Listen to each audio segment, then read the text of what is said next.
আবার তাহলে আপনি প্রশ্নটা করেন না? অ্যাঙ্গেলটা তো আমি ঠিক দিয়েছি না? হ্যাঁ। বদলে যাওয়া সার্বিক প্রেক্ষাপট 5 আগস্ট পরবর্তীতে পুলিশের যে মনোবলের ঘাটতি হয়েছিল, আর যেহেতু এটা একটা সেন্সিটিভ জোন, এই সেন্সিটিভ জোনটার দায়িত্ব পালনের ক্ষেত্রে এখানকার চেকপোস্ট, এখানকার যে আপনার পেট্রোলিং ছিনতাইকারী কিংবা এদের ধরতে নাগরিক নিরাপত্তায় আপনার উদ্যোগগুলো কি কি হয়েছে বা কি করছেন আপনারা?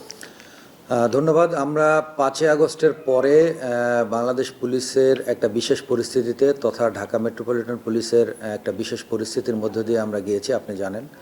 তো এই পরিস্থিতি পরবর্তীতে বা এই পরিস্থিতি থেকে উত্তরণের জন্য আমরা স্বরাষ্ট্র মন্ত্রণালয় তথা আইজিপি স্যার এবং ডিএমপি কমিশনার স্যারের বিশেষ নির্দেশনায় আমরা আইনশৃঙ্খলা পরিস্থিতি পুনর্বহালের জন্য আমরা আমাদের চেকপোস্টগুলো যথারীতি আবারও চালু করেছি। চেকপোস্টগুলো অ্যাক্টিভ আছে 24 আওয়ার্স।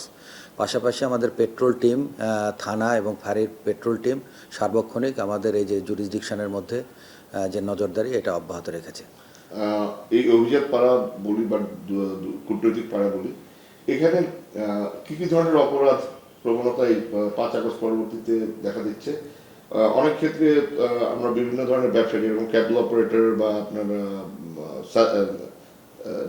ক্যাবেলের ভিতরে আমরা বলতে চাচ্ছি ইন্টারনেট প্লাস আপনার ডিশের যে দখলদারিত্বের একটা অভিযোগ আছে এখানে ময়লার যে ব্যবসা সেটা দখলদারিত্ব নিয়ে আপনাদের কাছে কোনো অভিযোগ আছে কিনা? থাকলে আপনারা কি ধরনের উদ্যোগ নিচ্ছেন, কি ধরনের অপরাধ বেড়েছে এটা দিয়ে শুরু করেন।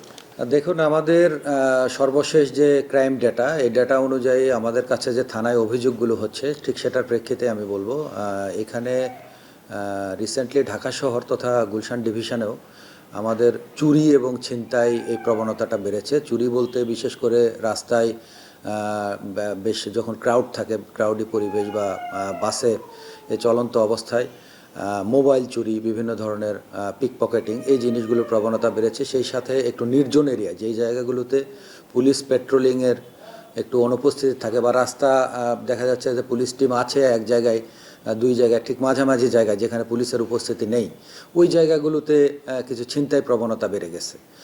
আর পাশাপাশি এই 5 আগস্টের পরে যেহেতু ক্ষমতার একটা পরিবর্তন হয়েছে, ঠিক পাশাপাশি কিছু কিছু স্থাপনা, কিছু কিছু জায়গা এগুলোর মালিকানা দখলের একটা প্রবণতাও আমরা দেখতে পাচ্ছি। এইগুলো ক্ষেত্রে আমাদের কাছে যে অভিযোগ আসছে, যখন যে পক্ষই যে অভিযোগটা করছে আমরা সেটাকে অ্যাটেন্ড করছি পুলিশ হিসেবে এবং আমরা যথাযথ আইনানুগ ব্যবস্থা নেওয়ার চেষ্টা করছি। আর এই যে আপনার চাঁদাবাজির ইস্যুসগুলো এসছে, যে সেগুলো কিভাবে হ্যান্ডেল করছেন আপনারা? অনেক তো চাঁদার দাবির একটা বিষয় বলছিলেন। চাঁদাবাজির ক্ষেত্রে যে ভিকটিম থাকে বা যে অ্যাগ্রিভড পারসন থাকে, সে আমাদের থানা পুলিশের আওতায় বা অভিযোগ দিলে আমরা সাথে সাথে সেটাকে অভিযোগ কোনো ক্ষেত্রে জিডি আকারে যদি অবস্থা ওই রকম দেখা যায়, কিংবা কোনো ক্ষেত্রে মামলা নিয়ে আমরা সেই মামলার যারা অভিযুক্ত থাকে তাদেরকে মোবাইল ট্র্যাকিং বা এলাকাভিত্তিক খবর নিয়ে আমরা এদেরকে আইনের আওতায় আনার চেষ্টা করছি। এবং আপনাকে একটু প্রসঙ্গত উল্লেখ করি যে গত সপ্তাহে বাড্ডা থানায় একটা এরকম চাঁদাবাজির অভিযোগ আসলো। আমরা একজন চাঁদাবাজ যে স্পষ্ট তথ্য পেলাম যে সে এলাকায় স্থানীয়ভাবে বিভিন্ন প্রতিষ্ঠানে চাঁদা চাচ্ছে, তাকে আমরা মামলা নিয়ে অলরেডি গ্রেপ্তার করেছি।